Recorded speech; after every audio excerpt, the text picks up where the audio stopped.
Hello and welcome to Striking Scorpion 82. I am your host JB Wargamer 87 in coalition with my brother. And today in this episode I'm going to show you how I magnetize my entire Ultramarines collection that I've done so far, ranging from tactical squads, Vindicators, Predator tanks, Storm Ravens, intercessors and characters. So I'm going to show you that, and I'm going to show you all the magnet sizes and try and give the best description I can on how I do it. And it gives you some ideas as well on your miniatures as well, what you want to magnetize. Now with my magnetizing, let's just cut it short, I've gone a bit over the top. Let's just be honest. I mean, for me it required a lot of patience with regards to the weapons options and that kind of thing, and painting as well. It's a little bit more of labour and love if you really want to bring your miniatures to life and make the most of your kit, like I've said in the past videos. It's always wise, in my opinion, to never throw miniatures as in like weapons options and that kind of thing, because if you progress in other editions, the weapons may get better. So I've kind of noticed and learnt that over the years when collecting my Ultramarines. The Marines that I've got, they have been gradually repainted up to the best standard that I can possibly do. But it's a forever progress with collecting and that kind of thing. It's just from experience. From that point of view. But yeah, so I'm going to get stuck in. I'm going to show you as many miniatures I can as possible within a certain frame point, and it's going to be a really in-depth magnetizing tutorial. Before I show you any of the miniatures, I'm just going to point it out that not all the miniatures in this video are going to be fully painted and based, but I really want to show you the magnetizing aspect of my collection. It's not really a painting showcase, it's a magnetizing showcase on how I do my models. So I hope you find this tutorial very useful, as it has done for me, and I hope I'll help you with your inspiration for today. So let's get started. Right, now this here is the Tactical Squad number 1. You can tell by the insignia just there. So this is Tactical Squad number 1. This is the latest Tactical Squad that I've painted, and of course all the fully magnetized options that are in here. So if I get all the bits out, now all these bits are mainly used for the sergeant. So that the sergeant can have every weapon imaginable. So there's a lot of weapons. So I've even done the Combi Weapons as well, and we can start with that. So the Combi Weapon, you can see here, we get it on camera, put it on focus, there we go. So with the Combi Weapon, I drilled a 1mm by 1mm magnet in the middle, halfway down there, and then you can use the Combi Plasma, Combi Grav, Combi Melter, and of course the Combi Flamer. And then for attached to this arm, I use this arm here. Now for this here, I use a 3mm width and a 2mm magnet depth. So 3x2 magnet is what I use for the arms, which is suitable for magnetization. So I get the sergeant. So remember, the most important thing about magnets is positive to negative in every magnet that you do. Otherwise they will not attract because of the laws of physics.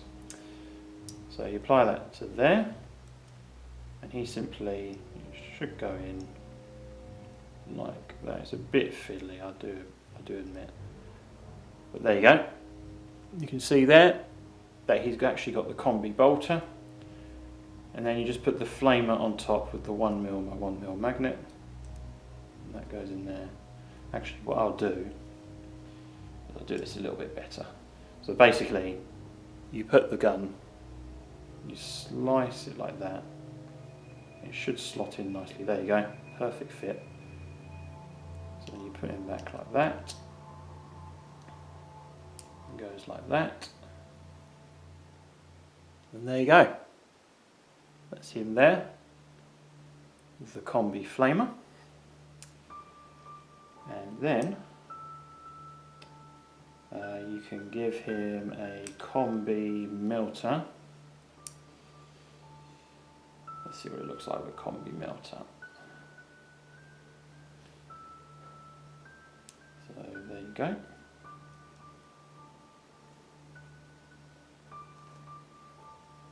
Combi melter on that. Again, 1mm magnet through the middle, and then the same on the bolt gun end as well. So you can take that off and see what it looks like with the combi grav. See, the great thing about magnetizing is that you can really be tactical, literally, with a tactical squad. I know tactical squads since 8th and coming up to 9th edition now, they're not as popular as they used to be, and that should go in there nicely. There you go. You got the grav there. You can always adjust it and make it more aligned to give it a better fit. Actually, I'll do that for you guys. So it should slide in. What you can do, if it's quite a tight fit, you can always put a little bit. You can use a Stanley knife just to clean it slightly so it gets a better fit.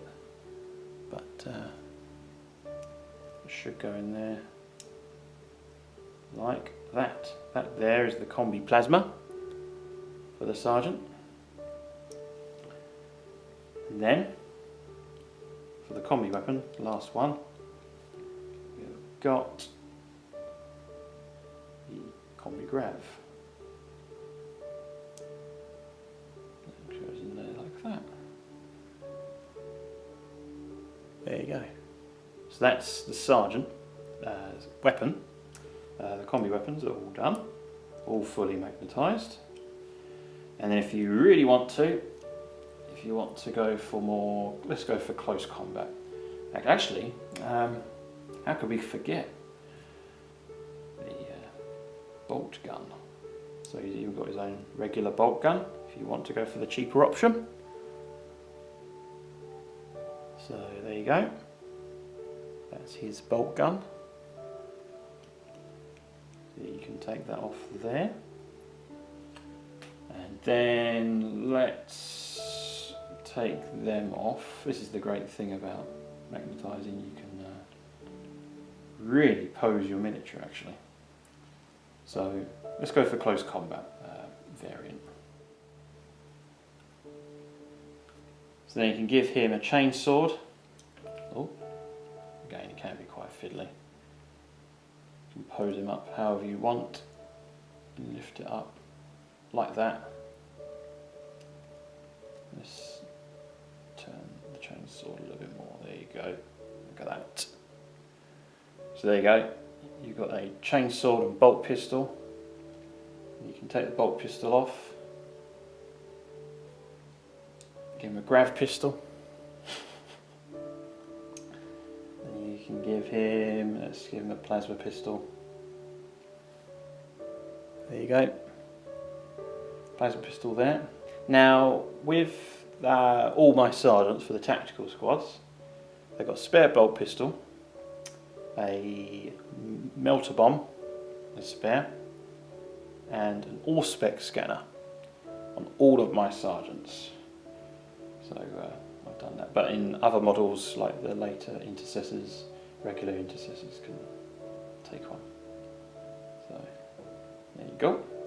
Now I'm going to keep the plasma pistol for show. I'm going to show you the different power weapons. So let's start with the power sword. So this is the power sword. There you go. It's equipped with a power sword. You can take that off.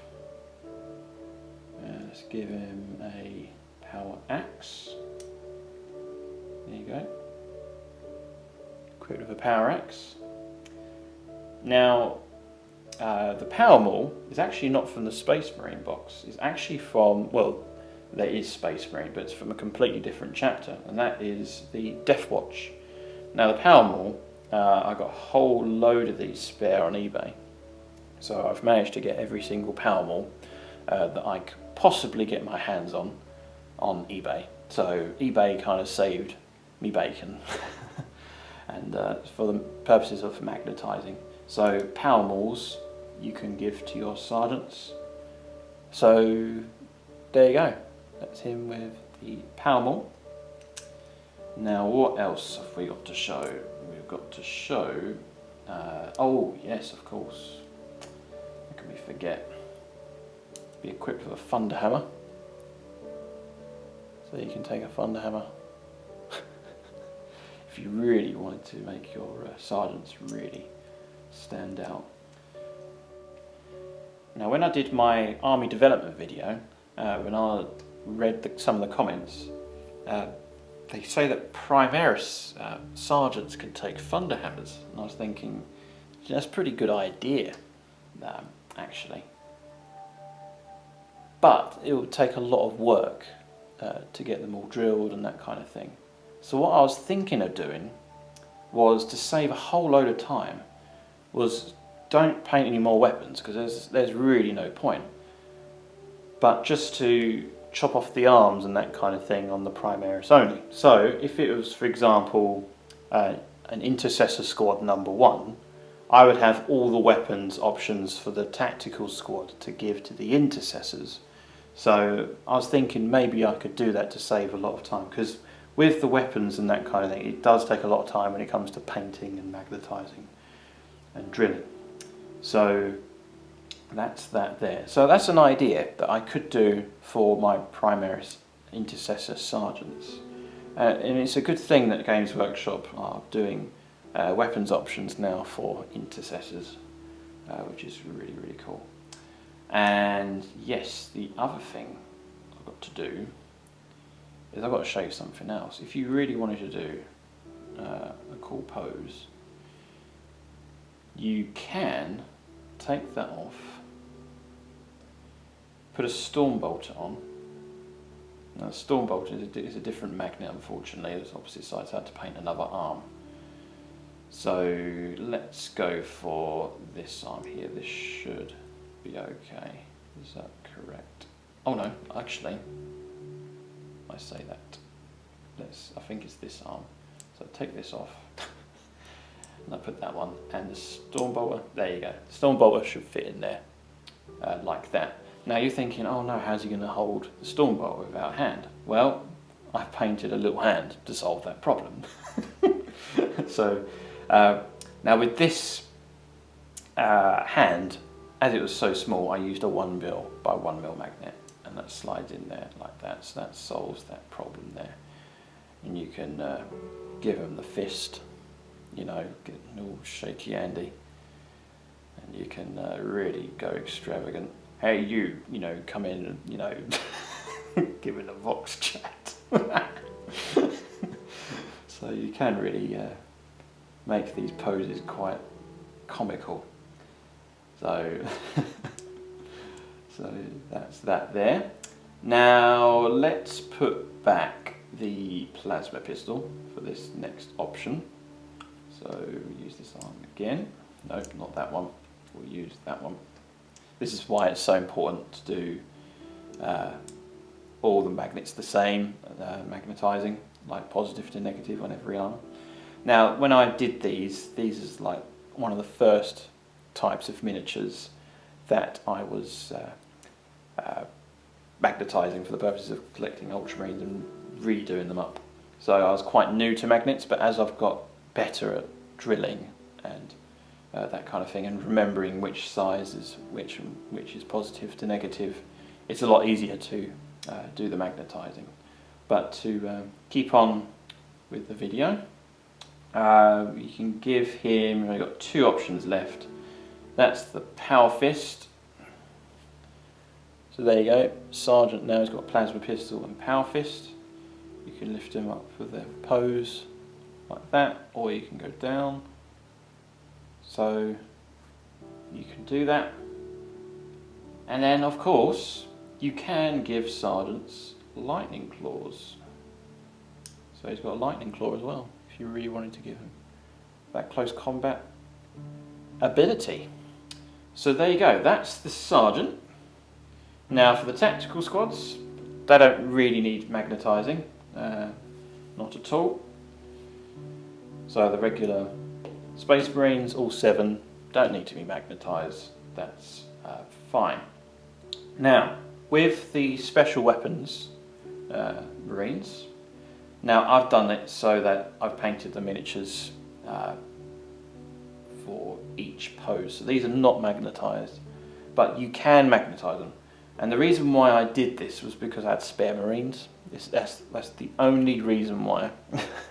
I should have really sold them, but I didn't want to because I love them that much. But there you go. So that's the melter, and that's the plasma gun. Now there is, in the next few clips of this video, I'll show you the command squad, and you can easily magnetise these special weapons. So that's them.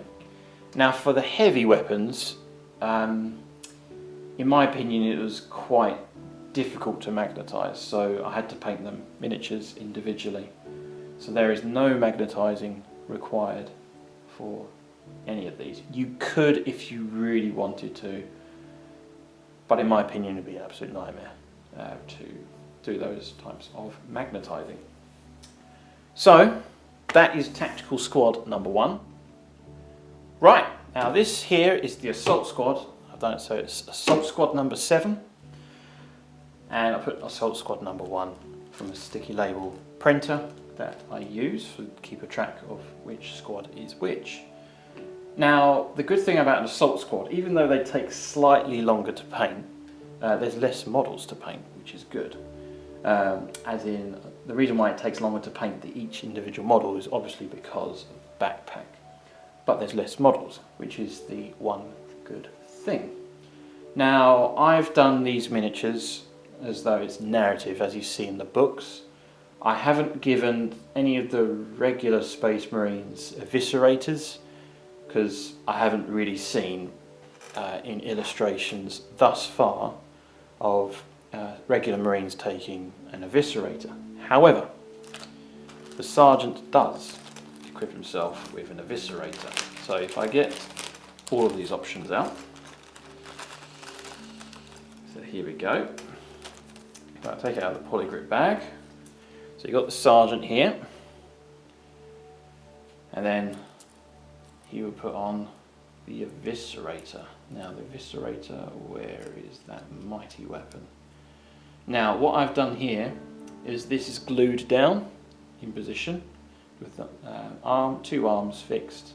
Again using a 3x2mm magnet. And I simply slot it in there like that, and it's done.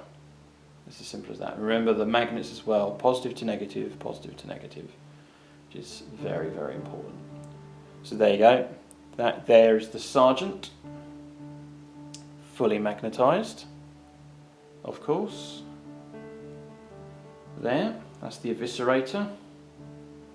And then now the arms, we'll put the arms on for the purposes of the blueprint. So there you go, that's him with the arms there. Now I'm going to give the Sergeant, let's see if I can find a bolt pistol. And there you go. So he's got a bolt pistol, and you can give him the regular chainsaw. That is the cheapest weapons layout you can have for a regular assault Space Marine. So I'm going to take off the bolt pistol, put a grav pistol on there. There you go, you can pose him a little bit more as well. The great thing, you can turn the gun slightly, lift the gun up. That's one of the beauties of magnetizing. So you can do the same with a plasma pistol, like that. And the weapons options, I've given a spare pistol and a melter bomb as well. But actually, I think you can still give your assault marine sergeants melter bombs. I'll have to check that in the codex, but I think you can. But I know in the old rules you could, so that's why I put that on there. So that's that there. And then let's... this is interesting. How could I forget? Assault Space Marine Sergeants can take a combat shield. And yes, he's got a combat shield.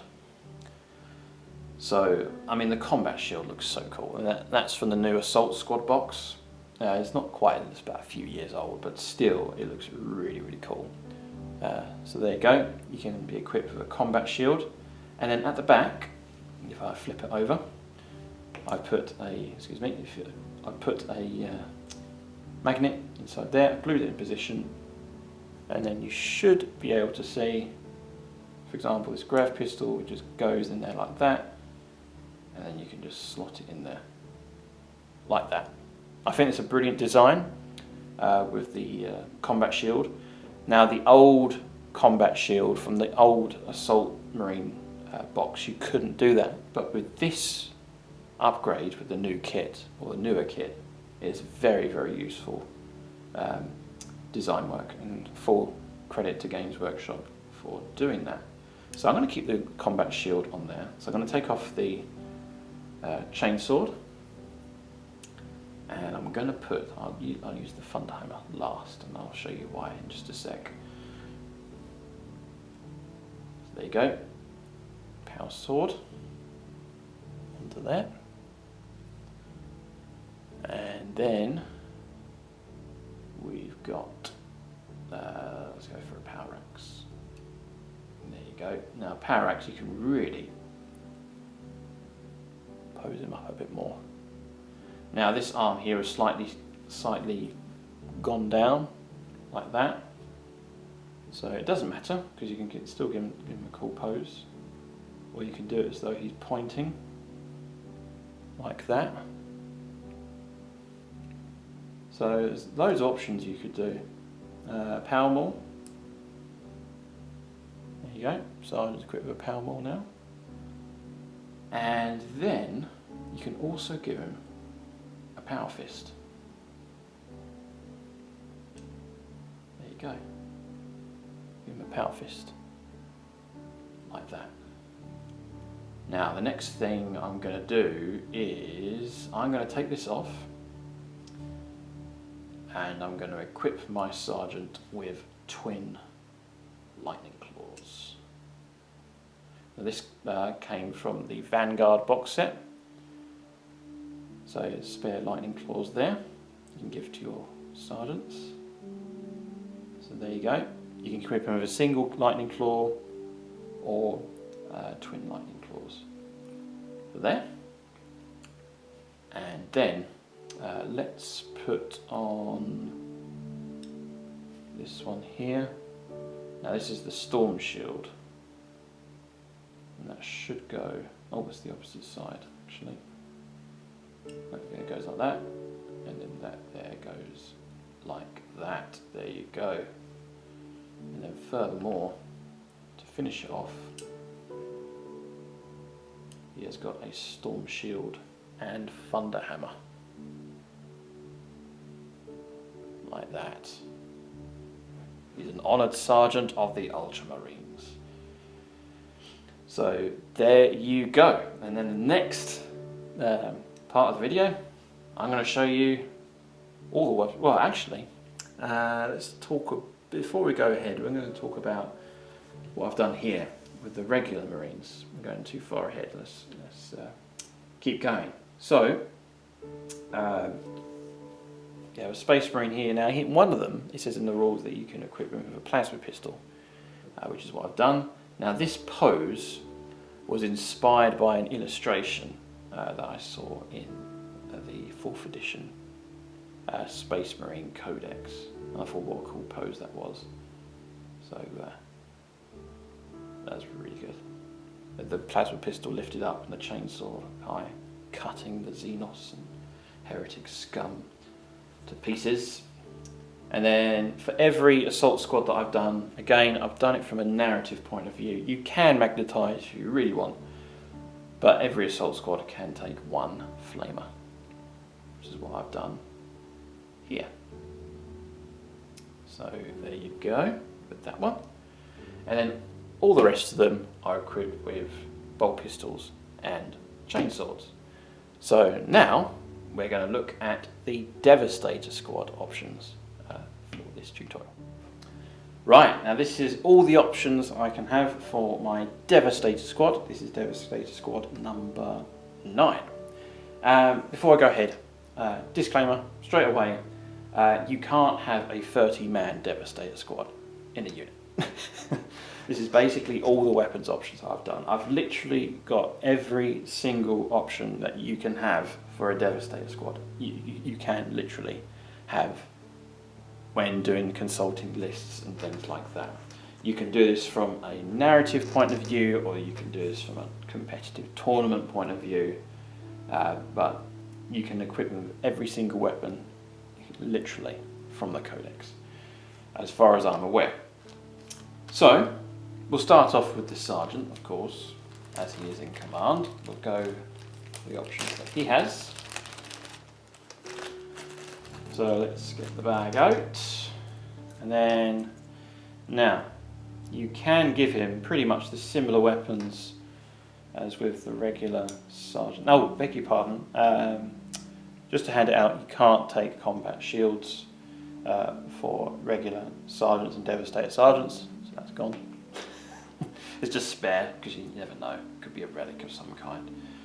I didn't know that at the time. Actually, it was someone from the comments that pointed that out, so whoever that was, I'd like to thank you very much indeed. So let's give the sergeant a bolter.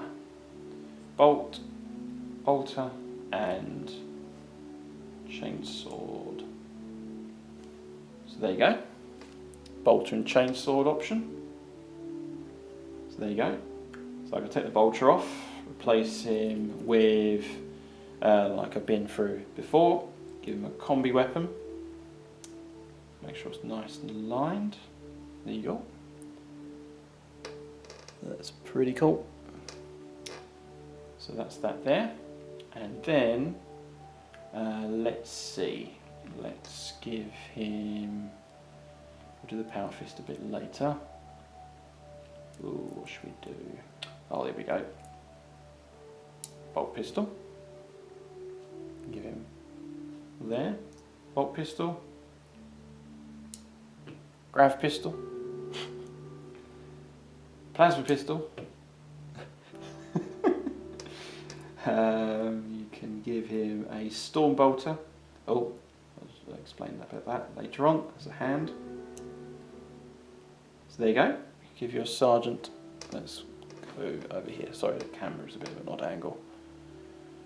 So there you go. You can give him a storm bolter. You can give him. Let's take the close combat weapon off. Let's put back on the grav pistol. For this next part, give him a power axe. So there you go. You can give him a power axe if you really wanted to.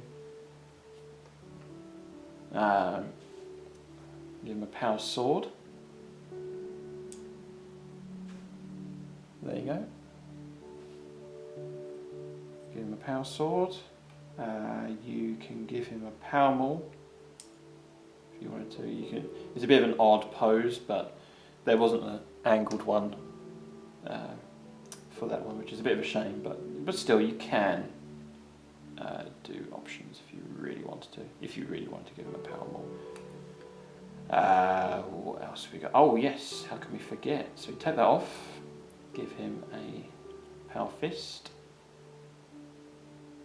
There you go. lightning claw. So there you go, you can give your sergeant lightning claw if you really wanted to. So that's the options for the sergeant. And of course his unique equipment he's got a signum, which is pretty cool to have. Now on to the regular Marines. I've got 5 regular Marines, of course don't need to be magnetised for that. I've got literally 4 las cannons, 4 grav cannons and grav amplifiers, 4 plasma cannons, 4 heavy bolters, 4 devastator squads, 4 missile launchers, and I've got 4 multi-melters. Now from a narrative point of view, I like to mix my weapons when playing narrative play, but for competitive play, for example, which is pretty powerful, like for all the stratagems and that kind of thing, you can do 4 grav cannons, for example, if I move them over to here. So 4 grav cannons there. Now the good thing about 8th edition and so forth is that now you can split fire as well. So these 5 Marines, instead of absorbing the fire, they can actually fire back at separate targets, which is a good thing. So having a 10-man Devastator squad, it may not be the best investment for points, but you still have that option, and they're a bit more better than they used to be. So that's the good thing about that. So, and furthermore, you can have 4 las cannons for purposes of anti-tank, 4 plasma cannons, and lots of shots. If you want to do lots of DACA, give them 4 heavy bolters, or missile launchers, or if you really want to go for the punch for anti-tank, give them 4 multi-melters. So I've done it so that I always have that option, and I hate it when, for example, when I did my old sergeants, I gave them all plasma pistol chainsword, all of them. And I was like, oh, I really want to have that weapon, I really want to have that weapon. And that's what drove me to do all these magnetising options. So there. So now, and I put this all away, and we're going to go on to some other units. And we're going to look at the Predator tank next. Right, on the Predator tank, the Space Marine Predator tank. So, this can be easily magnetisable. Now, what I've done with this one, it's actually quite an old kit. So at the time I didn't magnetise, so I had to purchase another turret. So for example, this is the Predator Destructor, equipped with the autocannon, Space Marine autocannon. And then I could just simply change it with a weapons option like that. And the magnet is powerful enough, so even though it's flipped upside down, that can be used. So over time I've added some upgrades, like for example Hunter Killer missiles, especially in 8th edition, proved to be quite handy. I was kind of torn between the Predator autocannon and the las cannons. Now in previous editions the las cannons were much better than the Predator autocannon, but then in 8th edition onwards the autocannon is a real contender. They've made it a lot better. So I quite commonly use the autocannon from a tactical point of view. So that's good to have that upgrade to have. So with this here, I used a 8x1mm magnet. I've stuck 2 of these on together at the time, so it gives it better magnetising. I've done the same there. Now this one here is it looks like a 2 depth by 8 magnet. And I've cut a little groove, stuck a little bit of plastic inside, cut a groove, and then just simply slide into position like that. So that's cool. And then oh, of course, how could I forget? The sponsons are interchangeable. So these here I put a magnet on the top there so that the dials can turn individually. So they can turn, like that. If I show you there, like that, they can be turned like that. And yes, they can be taken off. Now I think these are, they are 5 by 1 mil magnets on those there.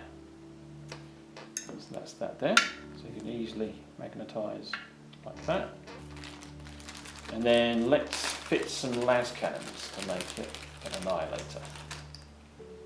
So take them off, give it some options. Spawn some las cannons. So there you go. With the annihilator. And there you go. You have your predator annihilator, or vice versa. Take them off. Put that on there. Put that on there. Destructive variant. Most common layout I do for the current edition, 8th edition onwards. Take that off and spawn some las cannons. I don't think I've ever used heavy bolters in competitive play. If I really wanted a cheap predator, I would, but make the most of your tank. Tank is an anti-tank weapon.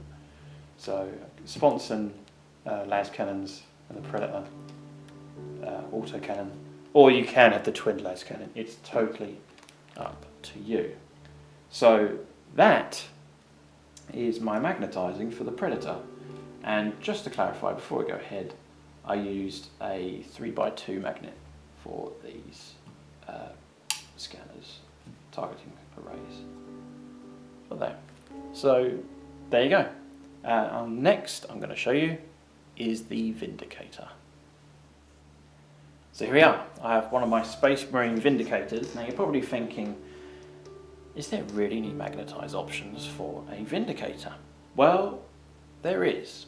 Back in 7th edition, now originally I had these not magnetized, but there was an upgrade you could have called a literal, I think it was a siege shield, which means you could ignore intervening terrain.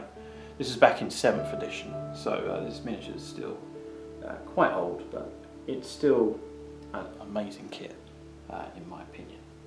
But what you can do is you can literally take off the shield and you can just have it as it is, like that. So that's what I've done there. Now I've done this one quite deep. I think this is a 2 by 4 mil magnet. And they go on the sides there. And it doesn't matter if it goes a bit rusty over time, because a tank would do. And if you look at the design, you'd hardly notice it anyway. I keep the magnets in there just in case I need to take them out, or just to keep them in. So there you go. So that's my Vindicator, and you can just put it back in, it just slides in there, like so. So that's it. And then what I'm going to do now is I'm going to show you, oh yes, I'm going to show you the Storm Raven. So let's check that out. Right, here we go. This is the Storm Raven. This is a few years old now, this model, but I've already done a magnetizing tutorial on how to magnetize Storm Ravens, but at the time it wasn't painted, but I'll treat you on Luke's channel as it's fully painted now. So I'll show you all of its magnetizing options in its full glory.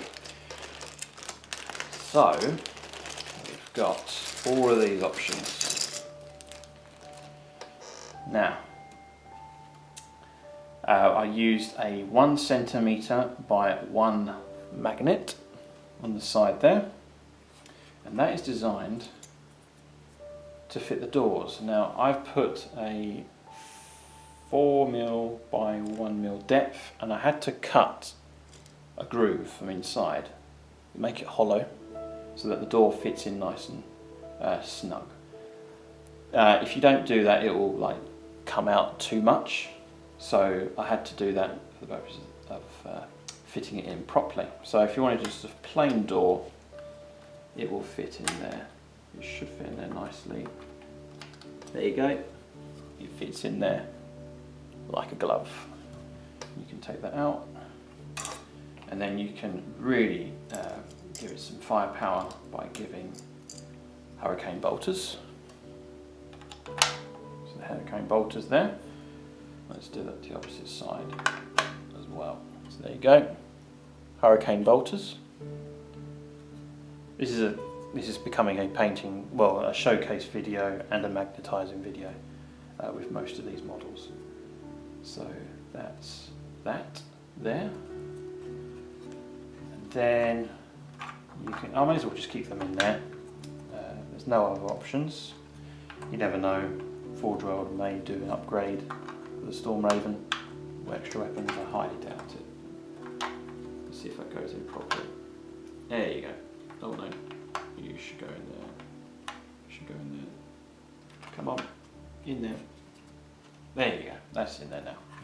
So let's give, oh yes, on top here. Now, again, now to put the armour plate on, I did use a 4mm by 1mm magnet in depth, and I've done the same as well for the armour plate.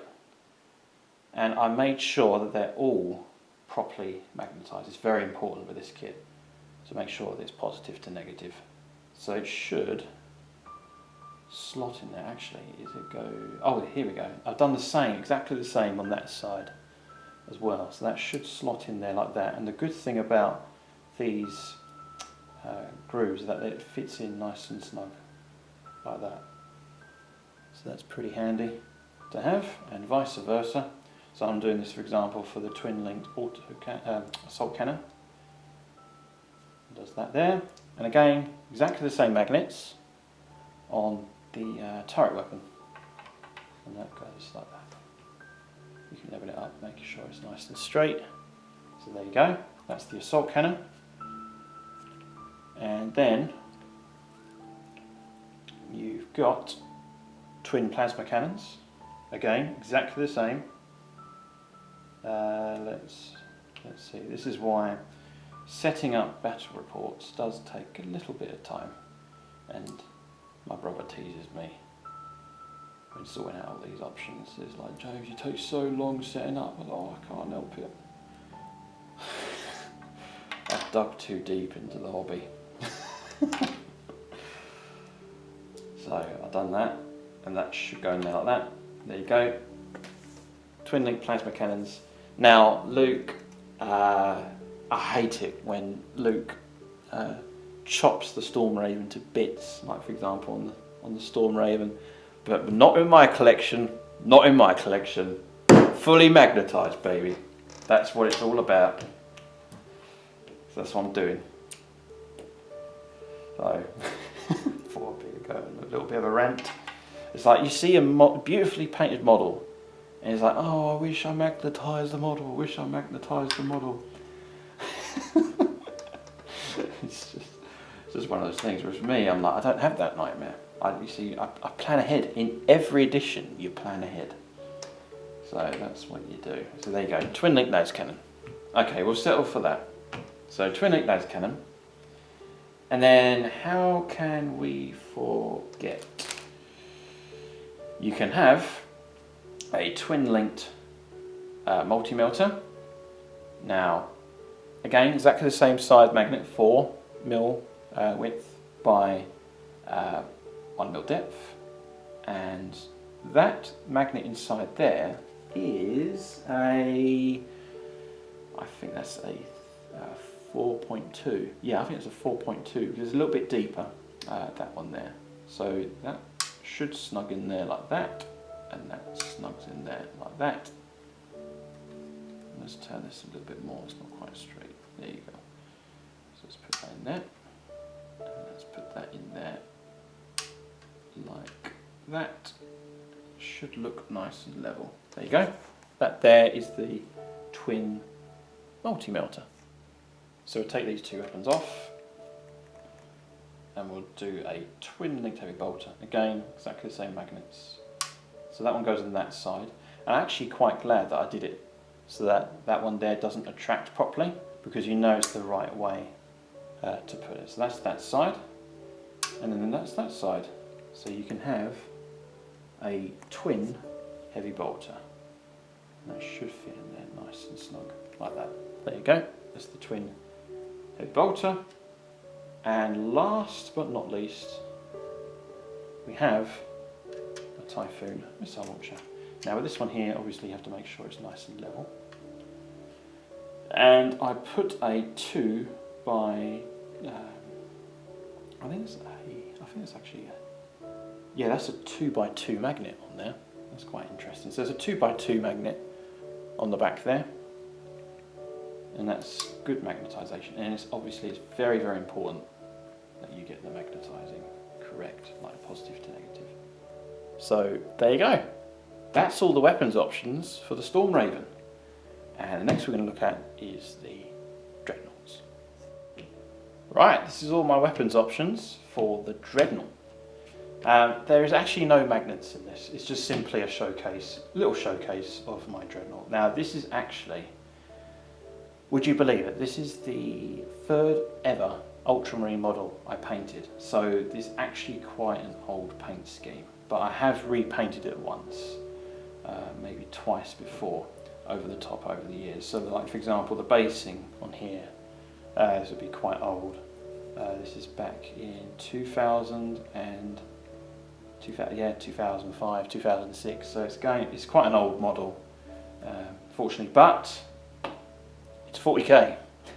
Things get old and they last forever somehow. So for example, let's give him a anti-tank capability, twin link las cannon, and the missile launcher for that. And then you can give him, now I haven't, unfortunately, I haven't magnetized these. You can magnetize them quite easily to give them that weapons option, so you can give them a storm bolter if you want to, but it's fine. So there you go, that's the classic Dreadnought on there. Now Forge World, I think they still do weapons options for Dreadnoughts, such as the twin heavy bolter, the single heavy bolter. You can have a twin autocannon, actually 2 autocannons, 2 twin autocannons used to be quite competitive actually in some cases. So yeah, that's all the options for the Dreadnought. It's pretty easy, pretty straightforward, no magnetizing involved. The only thing you could magnetize, of course, is the underslung weapon there. I reckon if I had to magnetize this weapon, I would use, judging by the models, you have to examine very carefully as to what magnet choices you want to have. So I would have gone probably for a 3 by 2 magnet, something like that, and then put a 1mm magnet, for example, where the cabling connects to the arm. So that is what I would do if I was to magnetize this model. So there you go. So that's the Dreadnought. I'm going to put it back together. It's for honorary glory. So there you go. So that's the Dreadnought. And the next unit we're going to look at is the Droppods. Right, these are the types of Droppods I would use in the game. Now one of these is not magnetized and the other has a lot of magnets. Now this one here is the fully magnetized Droppod. Now the reason why I've magnetized Droppods is because I hate the flappy doors. There's nothing more annoying than flappy doors. It's like, for example, if you wanted to have the doors closed in game, you can do that, whereas the flappy, it could just lift up like that. So what I've done is all of these are magnetized, all these Droppods here. So it comes down like that. And then if you want to close it, they're all closed. It's as simple as that. So again, it comes out, the Marines come out, and it looks so cinematic. And also, the magnets that I use is a 3x2 magnet. It's as simple as that. Drilled the ends and the holes down there. You can see it very faintly. 3x2 magnet, and it's just got enough magnetization to shut the doors properly. And drill very carefully in the middle where the cabling is, there. So that's that for the drop pod, regular drop pod, and the Lucius pattern drop pod. There is no magnets on this kit here, simply because to me it was a bit risky damaging the model. Like, for example, the connector there to there is very, very faint. So I didn't want to risk any damage. As simple purposes. What on earth? There's a dinosaur in here. As members of the club, I'll chuck that dinosaur away. What on earth? What are they doing to my models? But anyway, back to the subject of magnetizing. Right, okay. Now that was not intentional, ladies and gentlemen. That was a surprise. They ambushed me. Oh dear me. People at the club do have a sense of humour, I must admit. But anyway, going back to the subject. So, as I said, I didn't want to risk having a magnet drilled into there in case I damaged the model, because Forge World, it can be quite expensive and you didn't want to damage the model. So what I do is, it's got good shutting like that. I mean, it's fine as it is, as long as you're careful. I mean, with Forge World models you have to be a bit more careful in general anyway, because they're a lot more expensive than the regular Games Workshop kits. So, but for purposes of transport, I simply put a rubber band, a good elastic band, and it holds the doors in position, like so. So there you go. That there is the Lucius pattern drop pod. I love this drop pod. Now, actually, going into more detail as to why I got Lucius pattern drop pods was because, you know, when you see from a narrative point of view, you see a regular drop pod, and then yeah, I think it was kind of like the 5th edition period where Dreadnoughts can come out of drop pods, like normal regular drop pods. And I thought, oh, that did not make any narrative sense. Why did they do that? But I'm so glad that Games Workshop changed the rules officially so that Dreadnought drop pods can transport. Regular drop pods cannot transport Dreadnoughts, which is absolutely fantastic. So that's in my opinion. You may disagree. That's fine. But from a skeptical narrative point of view, oh, it just gives me the chills. So there you go. Now I've noticed that this drop pod as well, this is actually a little bit smaller than the newer Lucius pattern drop pod. I think it's because the newer one is designed to fit Contempt of Dreadnoughts, which is for Horus Heresy 30k players. So this is the regular classic Lucius pattern drop pod, and I've got 2 of these. I've got one more to paint, and that'll be for the spearhead that I really look forward to painting too. So there you go. So that's the drop pods in all their magnetised and non-magnetised glory. Again, I do apologise about the dinosaur hiding in the door. So the next option we're going to look at is the Centurions.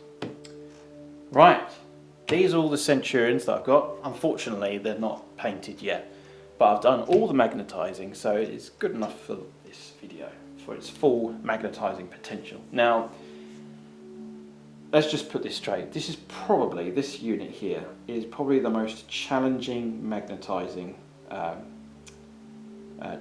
kit I've ever done. There is so many magnetising options, it literally blew my mind. Now this unit took me, let's just cut it short, 4 weeks to do the magnetising alone, let alone the painting. And look at all this. All these magnetising options are enough to drive one insane.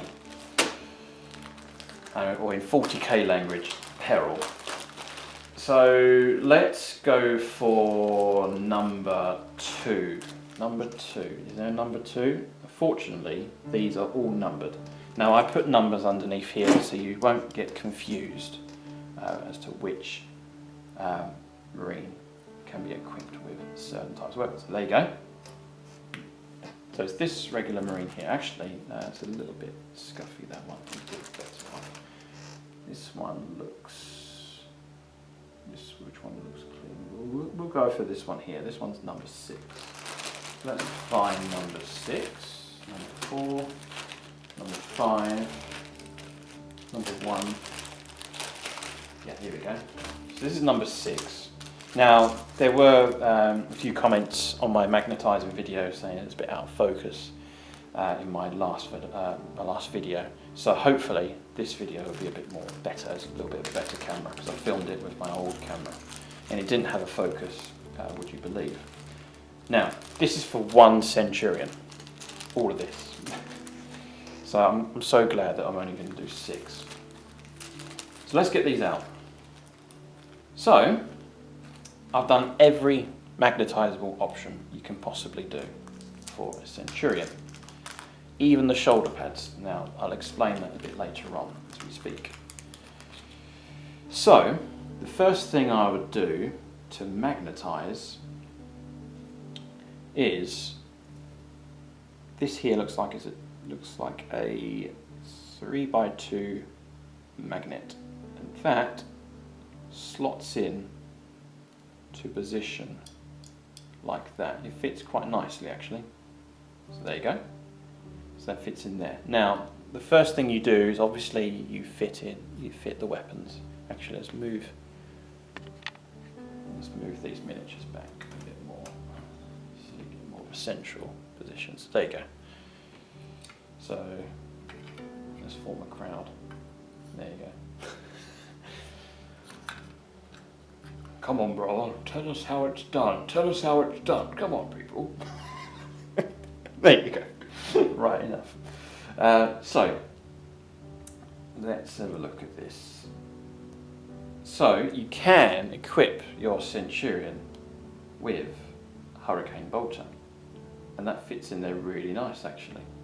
So this one here, I use, if I put it into focus, if you can see that, it should be a bit better. So down here, for example, that is a tiny 1mm by 1mm magnet. It has to be tiny. It cannot be any deeper, otherwise it will go straight through the detail. Again, I drilled in the holes on the end of the bolters, and I put a, looks like a 3mm by 2mm magnet very, very carefully on the end there. So you do this stage first. So that connects to like that. So there you go. That goes into here, that way up. Make sure the magnet goes, oh sorry.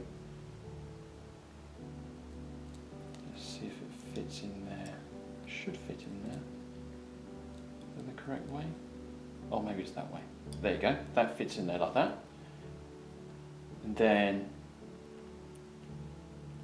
you can fit the other one into here. Goes into there. Is that way? It must be that way. Yes. No, come on. See what I mean? It's a bit fiddly putting these together. So there you go. That there is the Hurricane bolters. And then, let's take these out. You have to do it this way, otherwise it won't go in. You can have, this is what Luke has for his Centurions, for his Imperial Fists.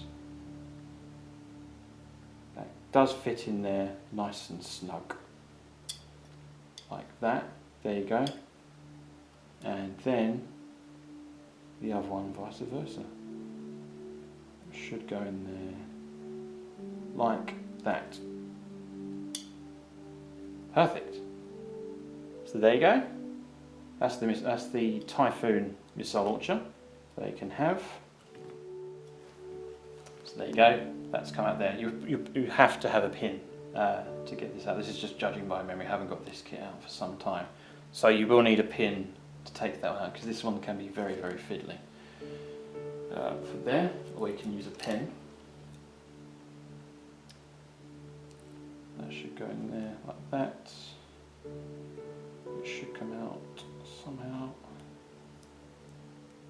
Come on, it's coming. There you go. Come on. There you go. You're out now. Good boy. So there's that there. And then you can, no, I'm going to risk it. I'm going to do it. Let's put that in there very, very carefully. I won't put it fully in because it'll be a nightmare to take it out. But you have to use a pin to see where you see that little hole there. You have to use a pin to take that out. So there you go. That's the fragmentation launchers.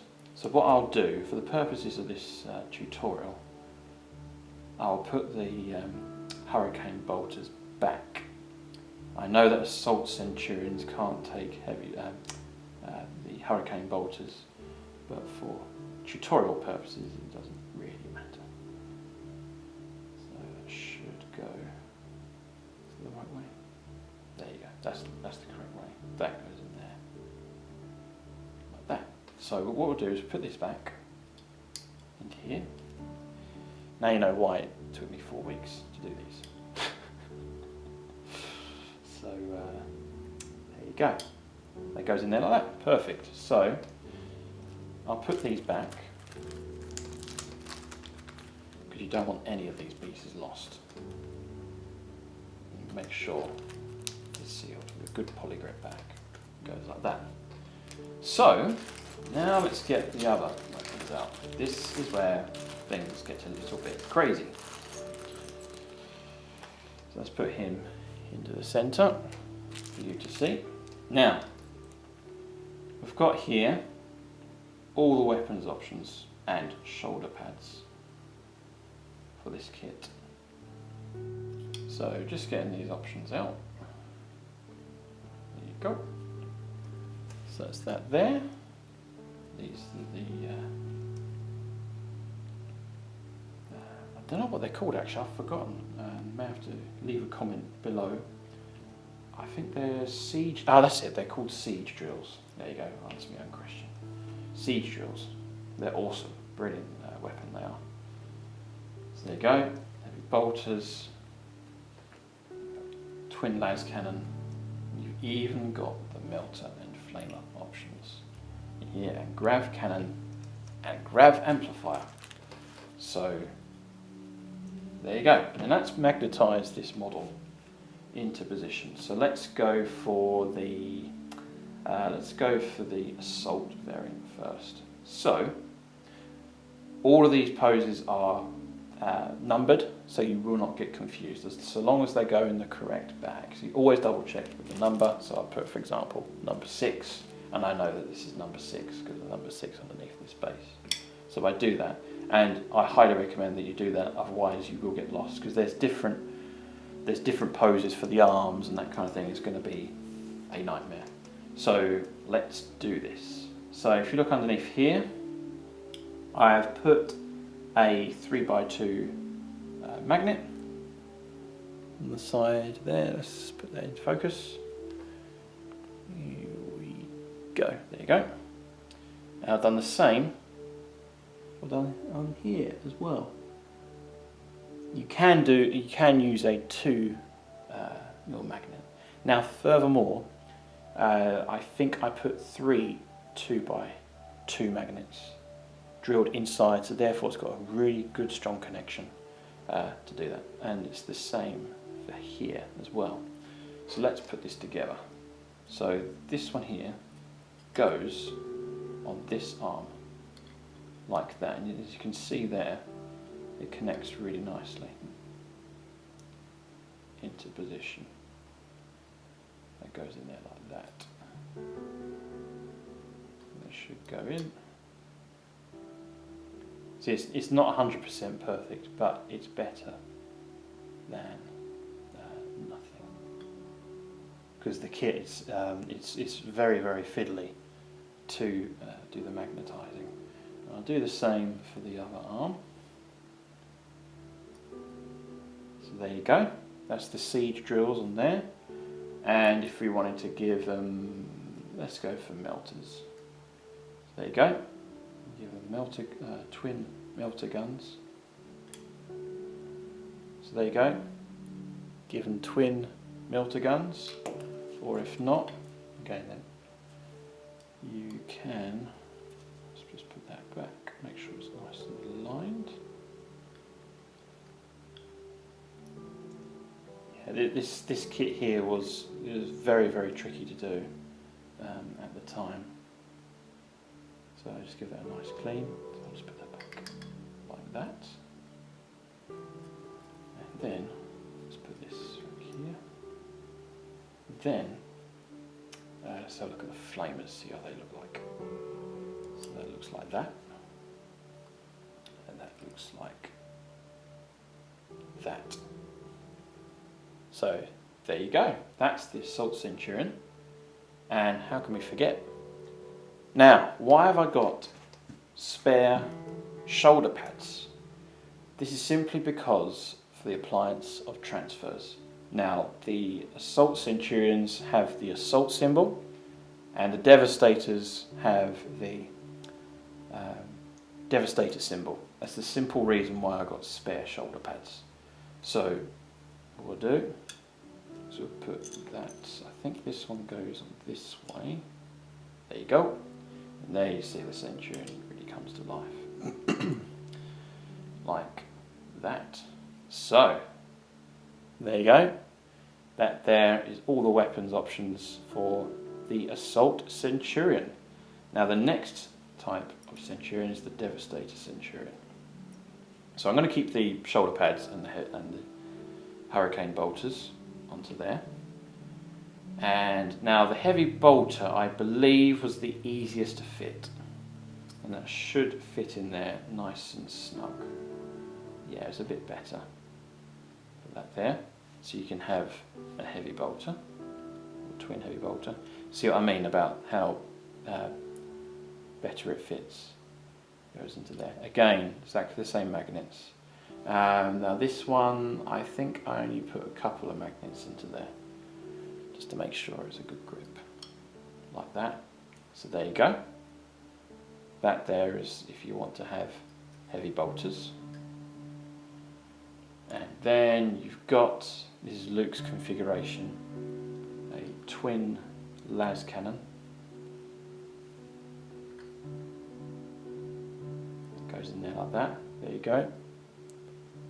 Twin las cannon. And then last but not least, grav cannon and grav amplifier. This was very popular in 7th edition, this option.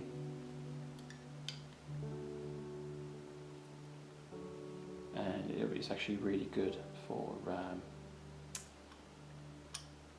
8th edition as well, with the new stratagems that you can have. So there you go. Grav cannon, grav amplifier.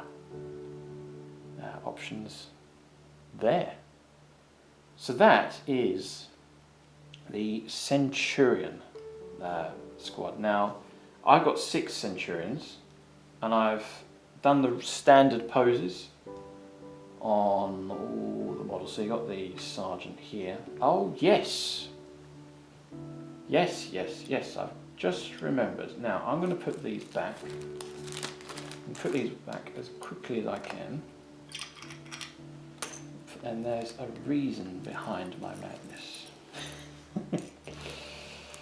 Before I say anything else, so what I'll do is I'll put them all back. Obviously, you make sure that is the correct bag. That goes into there. All the options go into here. It goes away like that. I'm just showing you a tutorial on how to put the models away. Now, the Centurion Sergeant is number 1. Now, he has a unique role. I won't go through all the weapons options again. It's simply because of a certain upgrade. Now, I'm so deep narrative into the 40k hobby, that I've even magnetised the signum on the Devastator Centurion Sergeant. Now, if it's an Assault Sergeant, he would have just the skull and wings, like that. But a Devastator Sergeant would have that, like that. So even that top part is magnetised. Simply being narrative purposes, the Devastator Sergeant would have a signum. The Assault Centurion Sergeant would have just a regular skull and wings. And I used a 3x2 magnet for that one. And it's the same here as well. So I just thought I'd show you that little upgrade, because it's all about the detail, as our motto on the SS82 channel. It's all about the detail. So that's it. And there is one more unit I've got to show you, and that is the Space Marine bikes. So we'll come back and see what they look like in their full glory. Right, this is my assault section again, using Space Marine bikes. Now I've got a full 10-man Space Marine bike squad.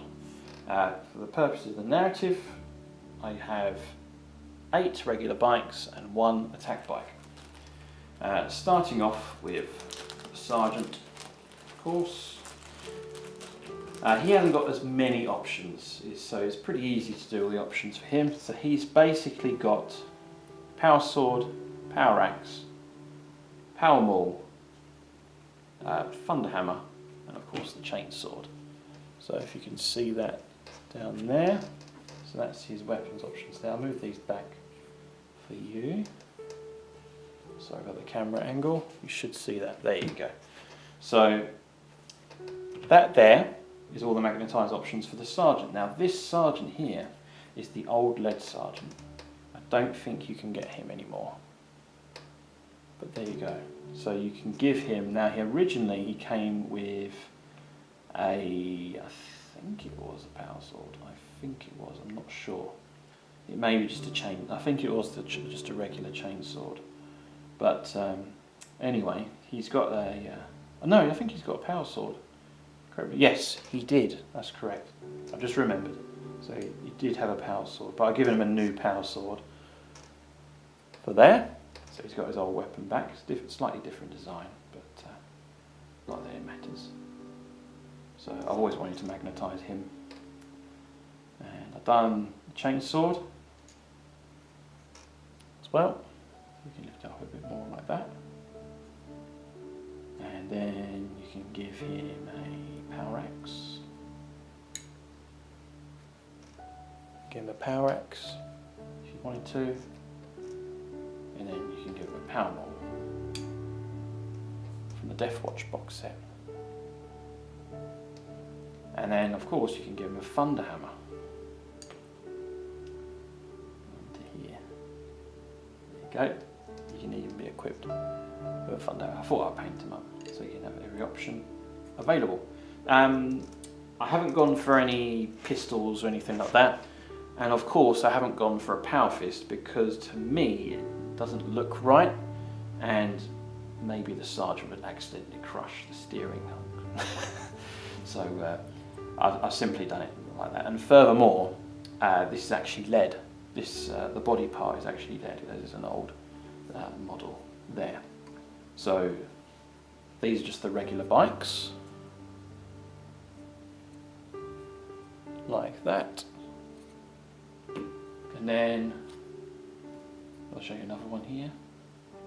I love Space Marine bikes. I mean, the bikes are quite old kit.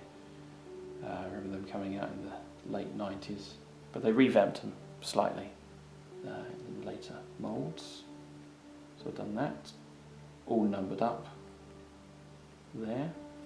These bases are really cool as well. I do like these bases. Now, I used to have long bases which looked a bit short, but now they have their proper bases for there. So they have been rebased, and it looks a lot better. Now the assault, the attack bike, this is not magnetised, but if I was to look at it, yeah, but it could be magnetised quite easily. I'll probably put a magnet on the grip there. Now the reason why I didn't magnetise is because this kit is actually quite an old kit, and I had to repaint them up quite recently, so I'm glad I did. I'm really pleased the way it came out, so that's cool. I love attack bikes, and I'll tell you what, the new Primaris bikes, really exciting stuff, so I'll be definitely getting some Primaris bikes when I get the chance. So you can have a heavy bolter, or you can have a multi-melter put there. So there you go. That there is the bike squadron, and we're going to look at the last unit in this video, and that is of course the command squad. Right, now this is the last tutorial I'll be doing in this video. This is now the command squad that I'm going to show you all the magnetizing weapons options for. So we're going to start with, I'm going to do the lieutenants first. Now the lieutenants in 8th edition, I really like the idea for. I know it's a bit annoying they keep releasing lieutenants and that kind of, it's kind of like a trollish thing that Games Workshop are doing, but still I love lieutenants. I love the concept of lieutenants, having 2 lieutenants in a company command, and furthermore you can have a demi company as well, 1 lieutenant taking charge of 3 tactical squads, 1 assault squad, 1 devastator, that kind of thing. Really like that narrative, so it's really cool that Games Workshop are doing that. Now these models here were originally captains, just regular captains, but I'm such a narrative geek that I really like Kato Sakaris as my captain, and he'll always be my captain for the 2nd company of the Ultramarines, and furthermore Captain Akaran. So basically whatever is narrative, I'll do that. So I'll do that, let's try and do it as a default, but I may get a captain, spare captain still for future content. So, but anyway, let's go back to the subject of magnetizing. We have lieutenants, 1 with a backpack, 1 without. So you can see here, he's got his backpack. Let's put that into focus for you guys. Let's double check, there you go. So he's got a melter bomb as well, because you can give him that option at the time when I painted this model. I love the red and the white on the top of his helmet. Oh, it looks fantastic. And I've done it for this one here. Like so. I love that colour. When looking at the original kit, I really did like that cloak at the back, that colour. So I tried to match it as best as I could. And if you look at some of my old pictures on my Facebook page, I have a photo album section for archive photos. So you'll get to see old photos of my Ultramarines and my brother's stuff as well. So that's going back in time. And then, I know this is not in the game, but I thought he looks so cool anyway. I may use him as a captain on the bike or something like that, but hopefully they may do lieutenants on the bike. But I thought I'd do one anyway, because he looks pretty cool. So there you go. So he's a lieutenant on a bike, on there. Now let's put some weapons on these guys. So it's just a plain bag. So if I move this out of the way, take all these options out. Now let's do this the regular lieutenant. So again, 2x3 magnet goes into there, and then he can have, let's be careful here, where the let's go for, now there is an arm, a special arm somewhere. Ah, there it is. So you see there it slots into position where the handle is, and that slots in there like that. You can see it fits just right, like that. So that's the regular master crafted bolter. And then let's take it off very carefully. Again, exactly the same as earlier on, in exactly the same pose with the cloak. You can fit combi weapon options onto there as well. And now let's give him a power axe. So he's got a power axe, and let's give him a pistol of some kind. So there you go. This model is actually quite old. I think this one's the old one, and this one's the more newer model. So there you go. So that's that there. And of course you can give him a bolt pistol if you wanted to. Let's put it into the middle there, like that. And then you've got, let's have a look. Ah yes, a grav pistol.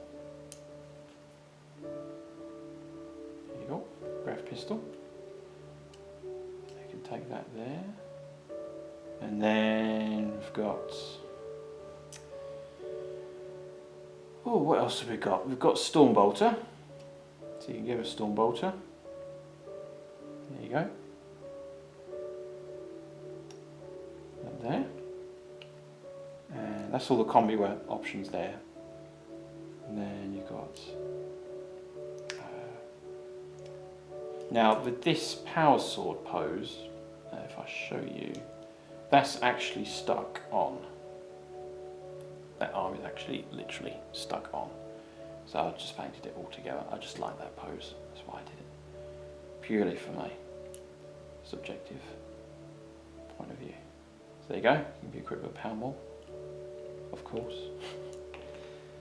And then what else can we go? Oh yeah, let's take these off and give your lieutenant a twin lightning claw, like that. There you go. So I've done that. And then if I wanted to, you can have a storm shield, and let's see if I've got a thunder hammer, which I think I have. Yes. Now he's a bit more armed. So you can do that. There's so many magnetizing options. Power fist. And there you go.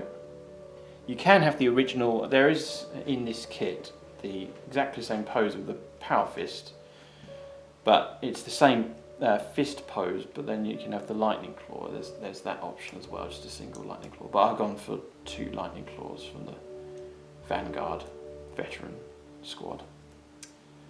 Oh yes, I'll show you those arms in a minute. Those two are separate. You can have an arm pointing, mechanical arm, like that. So let's put that there, that, and then let's put that one back, like, let's put the bolter back, it makes more sense. So let's do that. Put that back there like that. So you can have a master crafted bolter only. And then you can give him a master crafted bolter and a cybernetic hand clutching a chainsword. So there you go, equipped there. Or, I've just found this out, if you want to, I don't think they can be equipped with this weapon, but he can, if you wanted to, be equipped with a relic blade. So that's a master crafted weapon there, a relic blade of some kind. Now that sword came from the very old 4th edition Assault from the Black Reach captain. Had that weapon, so I cut it and made some modifications. So that's that there, and then that's from the Vanguard box set, that sword. There's a relic there. Now captains used to have, I think it was like in 5th edition, actually I think it's 6th edition, that you could take relics. Like for example, you could take a fiery sword and things like that. So that's pretty cool. Now that's the Lieutenant on foot done, but it's not quite finished yet. For the purposes of on the bike, I've done 2 arms so that he can literally ride the bike. So I've even done that. I thought, why not? You never know. I thought I'd do it. Probably never use that pose in game, but still there's that option, because you never know. You never know, you may need that option. Or, what you can do is have one arm. Actually, I think it's this arm here. So I'll put that one back, take that one off. Or you can just hold a weapon like that. You see what I mean? The versatility you can have in magnetizing it really does pay off, in my opinion. And if you want to have fun making models, then magnetizing is the way to go. So there you go, that's the Lieutenant and all of his options. I'll probably never use all these options, but they're there, like I said. So we're going to put them back, and just when things have got too deep, it's about to get deeper. So I'm going to show you the command squad, and then we'll wrap it up. I'm going to put this back here. Now, the command squad is quite fun actually. I like doing this, and it's from a narrative point of view as well. So if I move the lieutenants out of the way, for purposes in this segment. So you've got the command squad bag, and then you've got these 2 banners. Now, why do you think I've done 2 banners? Well, the reason why I've done 2 banners is because a full battle company would have this flag. So again, this is actually magnetised, this bolt. That's the original bolt pistol that was on this model. So, but I could take a chainsword or power fist. That's why I've done that. So then, it can be magnetised like that. And I've put a couple of magnets inside to give it that strong magnetisation, and 1 magnet there. They are all 2x3 magnets. The purpose is there. So there you go.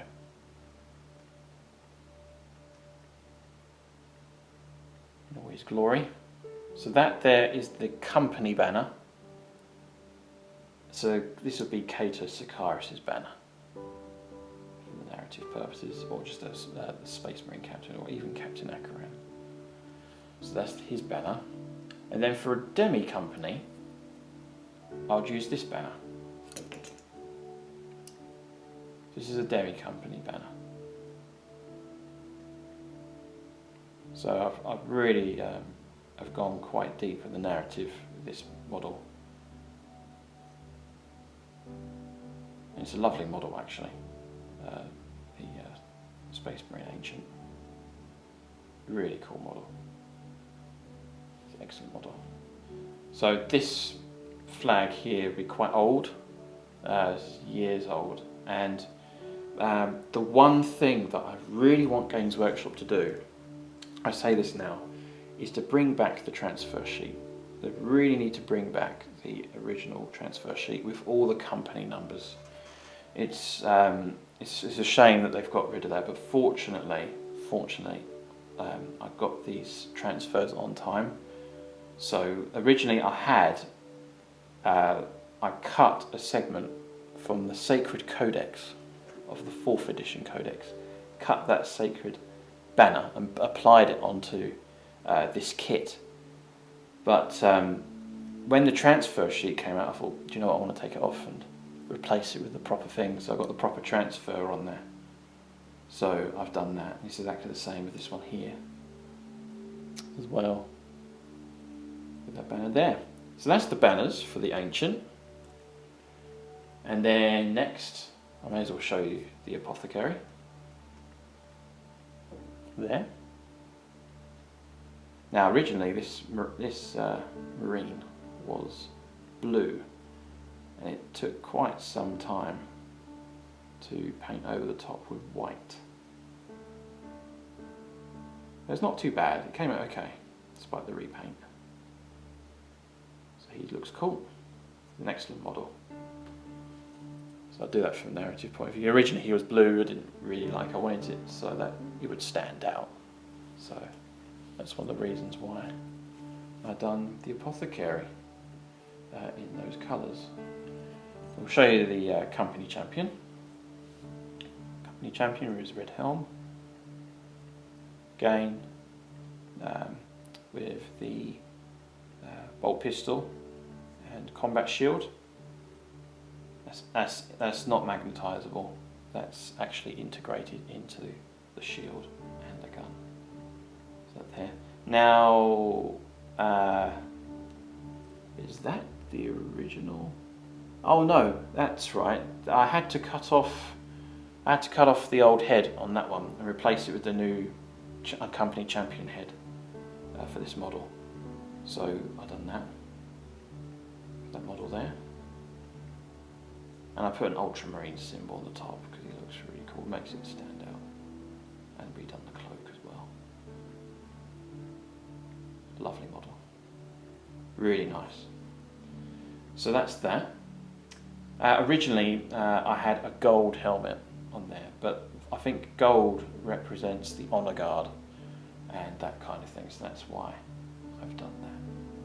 So, the last segment of this video I'm going to show you. Remember when I said about the melters, plasma guns, the flamer and the grav cannon, grav gun rather, it can be magnetized with a single weapon. So for example, if I get these out here,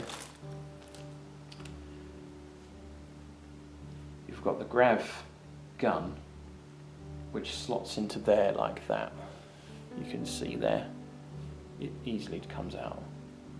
Again, the reason why I've done all the other tactical squads with a fixed pose all glued down is because I just didn't want to sell the Marines. It's as simple as that. So you may have spent more time, but there you go. That's that there. And then we've got, do the same with the plasma gun. So there you go, plasma gun. And then we've got the flamer, purge the unclean. Now there's the flamer. Should go in nicely. It will go in.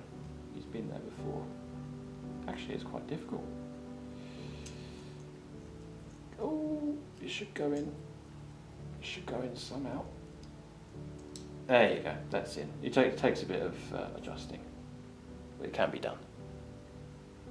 So there you go. Be equipped with a flamer, and then it should come out. There you go. I think you have to twist and turn and take it out for the purposes there. And then, oh yes, the melter gun. Now the melter gun, I put an extra, I think it's actually from the regular tactical squad box, the new one. So there's a bit more on it there because he's the company command squad. there for that. So that's all the options for this veteran Space Marine. Now the Sergeant. Now the Sergeant here, Power Fist, of course, Power Fist, and I won't show you all the options because you probably get the idea now. But this bolter is a mastercrafted bolter. So it's got a proper mastercrafted bolter there. So there you go. It's got everything all equipped. Now the original pose was this pose actually, with this Power Fist and a bolt gun. So there you go. He's an honoured sergeant of the Ultramarines. So all these options here, you get the idea of all the weapons options that you can give. There's actually a oh, why not? Let's just show you quickly. Let's just show you. Do that. So that one there goes here. This is a relic chainsword because it's a little bit different. So I've got a Blood Angel's chainsword, and I've put a little bit of detail there. Couldn't really notice. Let's see. We can put it like that. So you've got the weapons, and yeah, there you go. That's what you can be equipped with. So there you go. That there is all the options I can do for these classic Space Marines. So there you go, that concludes this video. Thank you guys for watching. If you find this video informative, do leave a like, and if you really want to support me, hit the subscribe button, and if you want to contribute further into my work, do consider supporting me on my Patreon page. And to those patrons who are supporting me, they are Patrick Darling and Marcus Fraze. Thank you guys so much for supporting my work. You guys are awesome. And if you want to support my work further, like my friends on Patreon, do support me there. No matter how much you contribute, it'll always be a great help from you guys. And if you want to like and subscribe to this channel, do hit the bell button for the next video that will be coming up, and hit the subscribe button as well on my brother's channel. So there you go. Thank you very much for watching, and of course I've got to do my chant. Courage and honour, we march for Macragge, and we shall know no fear! Happy wargaming. Thank you for watching. If you want to see more content, don't forget to hit the like and subscribe button, and to also share this video with your friends. And an honourable mention to my Patreon supporters. Without their support, these videos would not be possible. Keep an eye out for the next episode, because you don't want to miss what's next. And I will see you next time. Happy wargaming.